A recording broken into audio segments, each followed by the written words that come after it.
With the energy of a powerful evening, let's discuss the major problems the draft office is now facing. Russia promised problems to Ukraine later, Ukraine, Russia, and this whole tangle keeps twisting, or rather this thread.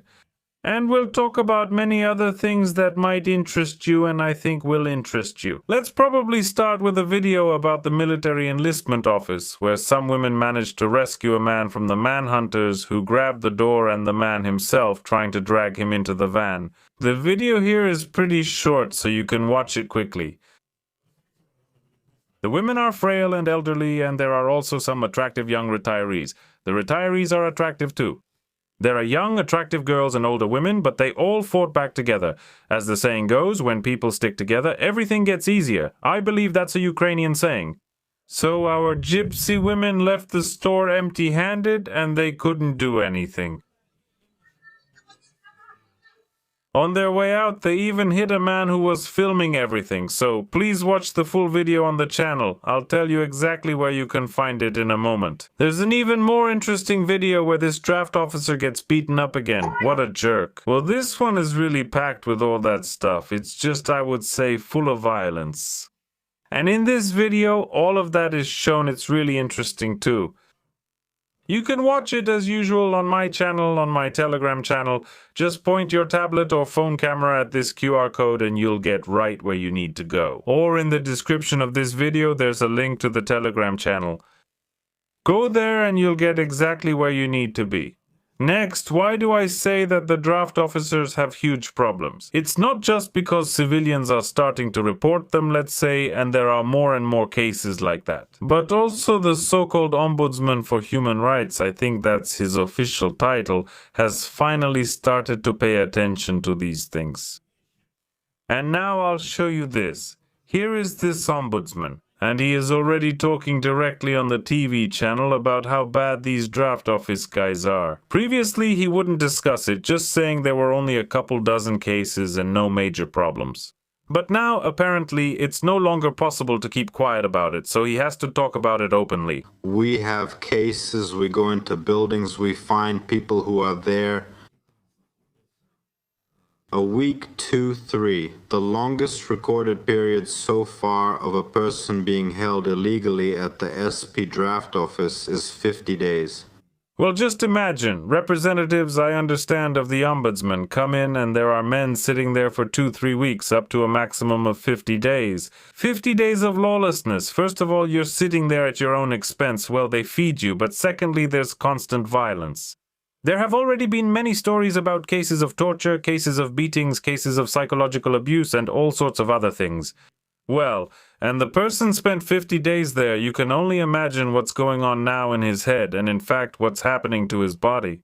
And when we started asking on what grounds you are stopping these citizens, no one could even explain what was happening. Well, just imagine, these draft office guys, real bandits, basically, these people snatchers, they're not military at all. I've shown many times already those former servicemen weighing around 150 kilos, so to speak, the joy of the military. And these happy representatives of the draft office are illegally holding people in their basements, and the conditions there are just awful. And they can't even explain why people are spending time there at all. Because that's not allowed. I mean, by law this can't happen. Of course, the law is one thing, but still.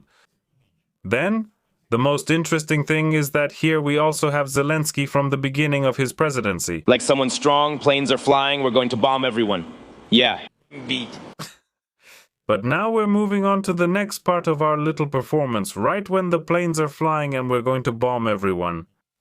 Let's start perhaps with Medvedev, who congratulated Russians on Russia Day in a strange way, and it really is strange. Apparently he captured Finland and decided to make a video, an egg video, not on an egg.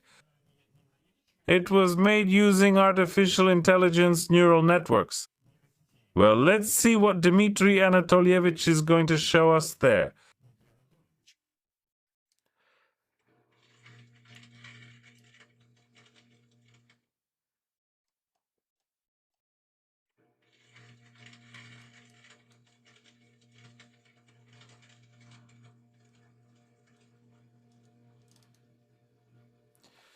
Well, That's the kind of video it is. Honestly, I don't know how many Finlands had been captured before this was filmed, but it looks extremely unusual. Next, this is already a serious statement from Putin himself, who said the following. He was speaking at a meeting recently, though I don't recall exactly what kind it was. And this is the next task, to respond to them properly. And we are doing this, and we will continue to increase our strikes on the enemy's infrastructure, so as to discourage them from attacking our civilian facilities. And they will not succeed in dividing our society or causing us harm in the economic sphere. At least not the kind they want. Firmly and clearly, as they say. Well, and here I remember General Surovikin, I think that was his name, General Armageddon, with whom this whole story of bombing civilian infrastructure actually began. First him, then a response, then another response, response after response. And as a result, we see this tangle of violence, which keeps getting tighter and tighter every day. This is, well, a way out, possibly, of course, if we want to continue, not us, but the politicians want to continue the war for many, many more months, but nevertheless. And next, to bomb everyone, well, you remember Zelensky, I think, that short video I showed. Again, it's a response to Putin's words. Ukraine says that it will win. Why? Well, because, yes, that's peanuts. Zelensky asked the kind representatives of the European Union for another 20 billion. So look, 70 billion or 90 billion is already planned. Another 50 billion or 60 billion dollars was promised by Rutte. That's the NATO Secretary General. In other words, Ukraine doesn't seem interested in joining NATO anymore. As far as we can tell, NATO is already useless. I'll show a couple more clips now to explain why it has become even more useless than before. It's kind of an artificial union of military and civilians. And why do they need this money? Well, to be even more effective, of course. Another 20 billion, 20 billion is better than zero. And 20 billion is better than 10 billion. That's obvious to everyone. And if you're tired of politics, I have another channel without politics. It's purely scientific and it's called Americans on the Moon. Here we fight against obscurantism, for example, against this character, or with flat earth theories, my god. Can you imagine there are several groups of people who actually believe that the earth is flat? Well, anyway. So I talk about popular science topics like how the sun changes, how the climate on Earth is also changing, and about all sorts of space things like the explosion at the Cosmodrome, for example.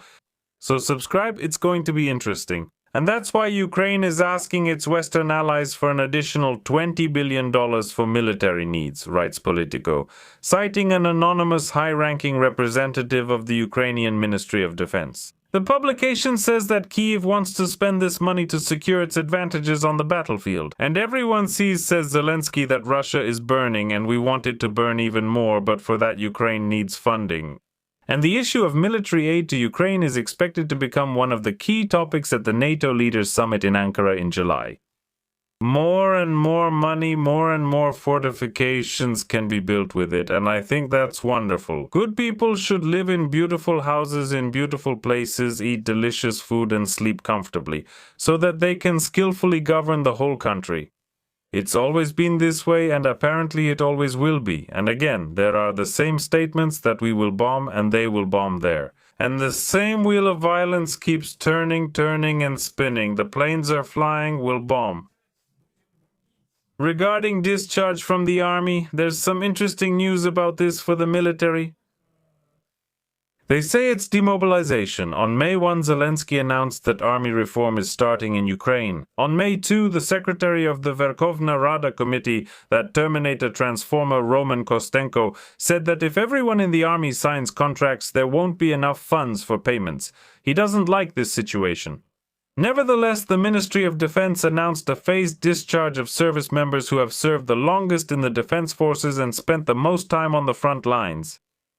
This was reported in a video, and 3 new types of contracts for servicemen will be introduced in Ukraine. Assault infantry for 10 to 14 months, combat for 24 months, and basic also for, it turns out, 2 years. Upon completion of the contract, servicemen will be guaranteed a deferral from mobilization, and it can be more than 6 months. Current contract soldiers will be able to re-sign the agreement under new terms, taking into account the time already served. Additionally, a new mission control system is being introduced.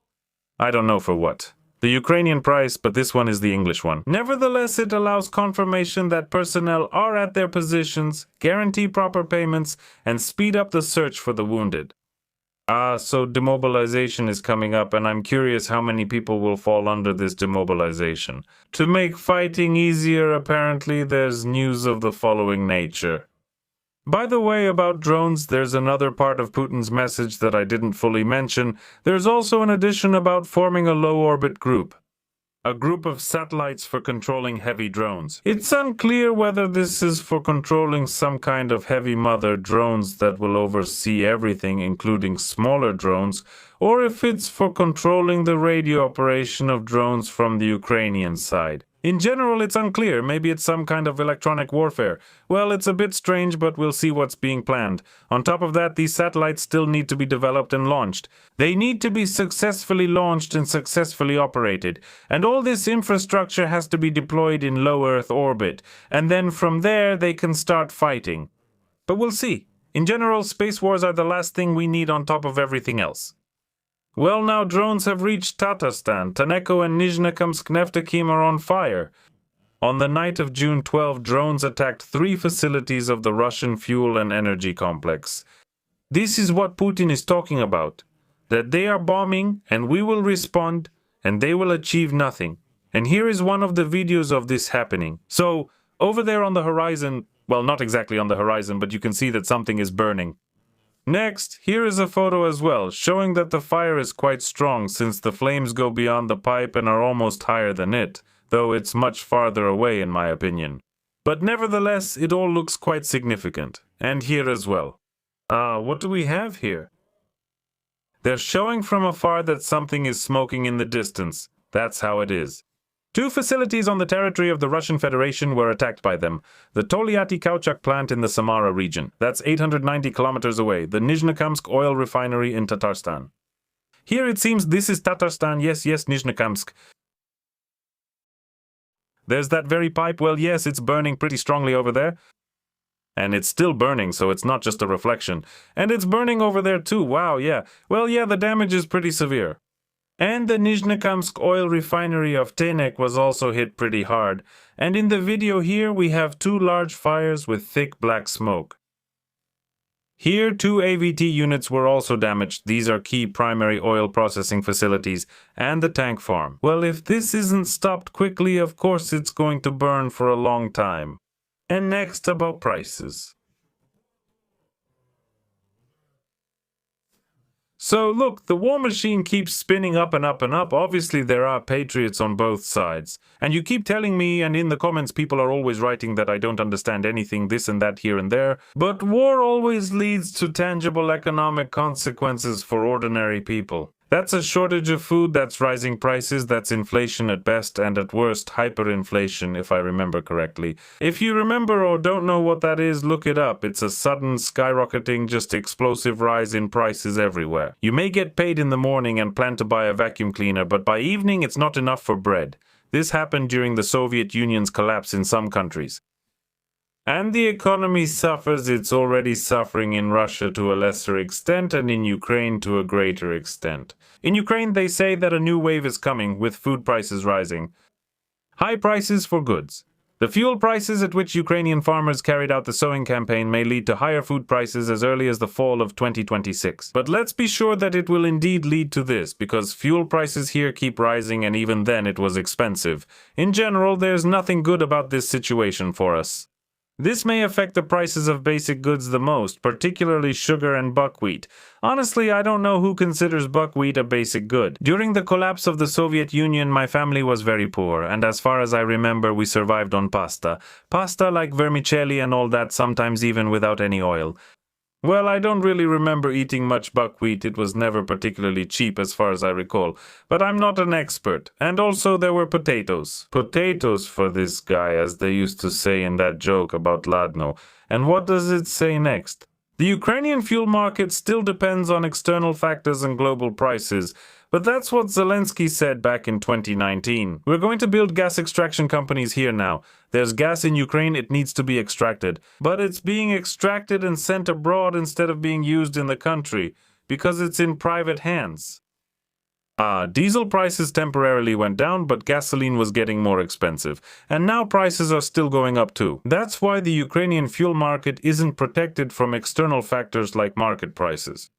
The rise in global prices is affecting us here, and on top of that, the farmers planted their crops at historically high prices. Accordingly, sugar, buckwheat, and all these products we see in stores, and of course meat, will undoubtedly continue to get more expensive. They will get more expensive both in hryvnia and in dollar terms, because the dollar in Ukraine is basically the main means of comparison, you could say, the main equivalent right now. Well, in short, prices are going up everywhere naturally, and they're also going up in dollars. That's why products in dollars are also getting more expensive. It's not like, again, in the 90s when prices in dollars stayed the same, but in rubles, hryvnias, and other national currencies of the CIS countries, everything was skyrocketing, pushing all the buyers ahead of it. And finally, what else? It seems like peace is coming to Iran. That's what's happening. And I'll show you the terms of the agreement, which seem to have already been outlined and agreed upon by Tehran and Washington. First, it's the cessation of hostilities and mutual non-interference. Second, the gradual lifting of sanctions against Iran, the unfreezing of Iran's frozen assets. An interesting and veiled clause is possibly financial assistance to Tehran from the US and its allies. Here, most likely, reparations are implied.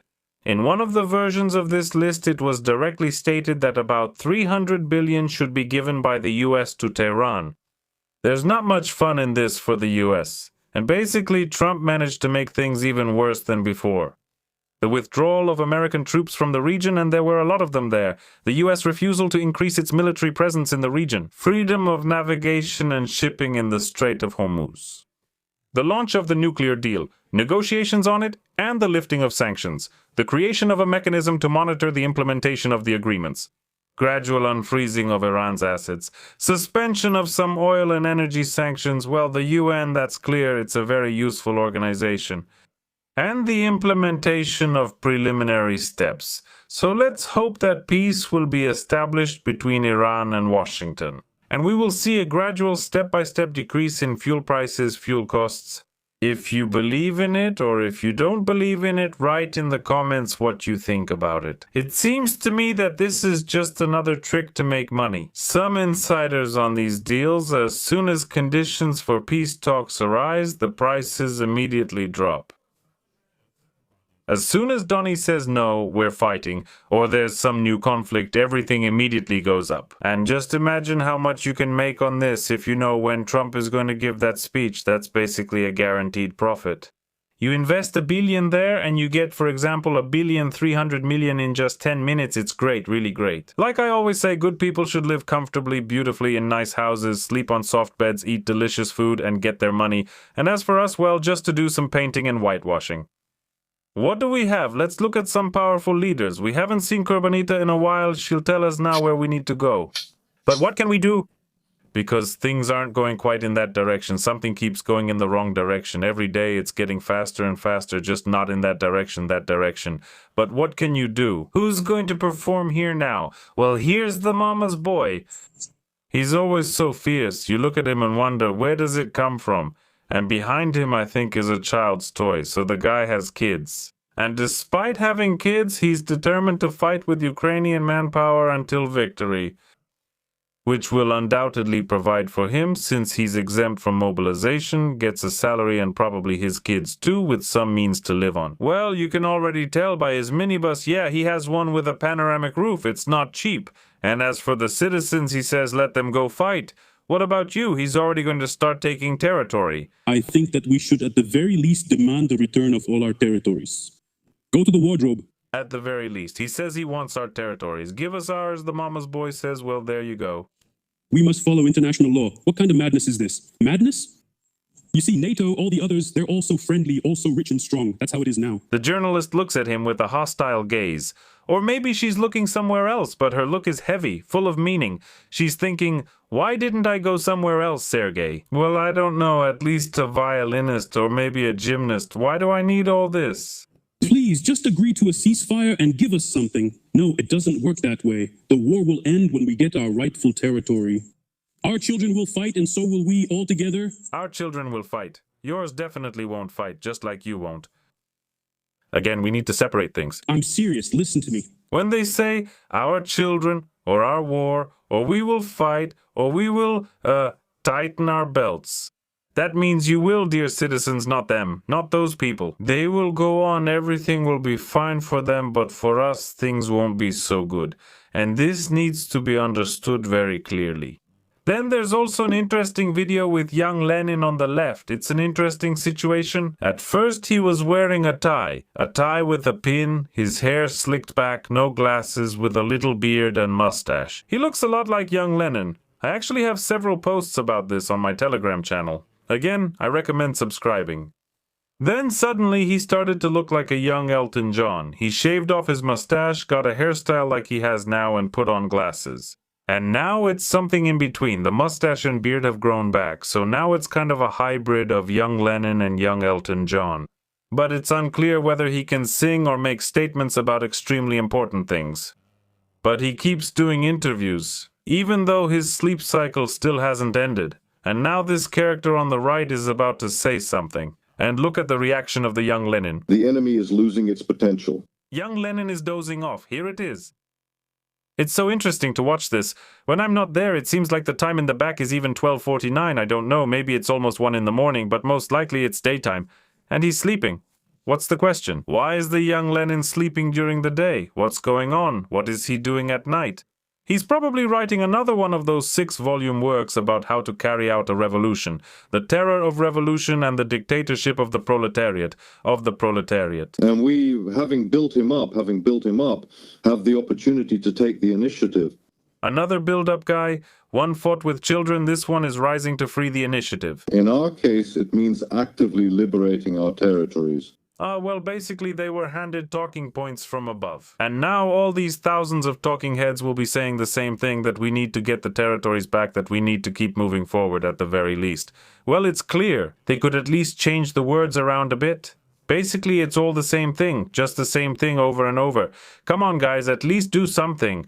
Obviously, young Lenin is asleep, because he's probably already heard this a dozen times in one day. The stage where we actively liberate our territories hasn't happened yet. I'd like to see how this character will liberate the territories. We need to work on our reserves, and that means first and foremost mobilization. Human resources, yes, human resources, not people, but resources. That's right, mobilization. Hooray! Zasanik! No surprise, Valery Zaluzhny. Very. Few people, young Lenin is bored. Honestly bored, his mother thinks so too. I would have been better off working as a loader or joining the construction battalion. Why do I need this? Why do I need these trendy glasses if there's no happiness in life? Professionally and strategically, he correctly determined which direction to move in. Well, I have to admit, this guy tells the story in an incredibly boring way too. He's just so tedious. I almost fell asleep myself while he was mumbling all that. So you see how many directions the situation in Ukraine and around the world can develop, and most of these directions are pointing in the same direction, toward war and the escalation of military actions. An increase and expansion in the number of people involved, or as they call them, human resources, and you can see for yourself what this leads to. Now even satellites. We have satellites here and drones and everything. Basically everything is flying, burning, exploding, just so they can make some money. Goodbye everyone, so I'm Subtitry. In classical military science, offense is key. Defense alone can't solve problems. How can you liberate territory by only defending? On the contrary, we prepare on the defensive and then suddenly launch an offensive to liberate our territory. And when the people in the brigade on the front line say, guys, everything is great, we've been well prepared, our lives are being protected, we have a command system, we have a system of coordination like this, then they'll go forward.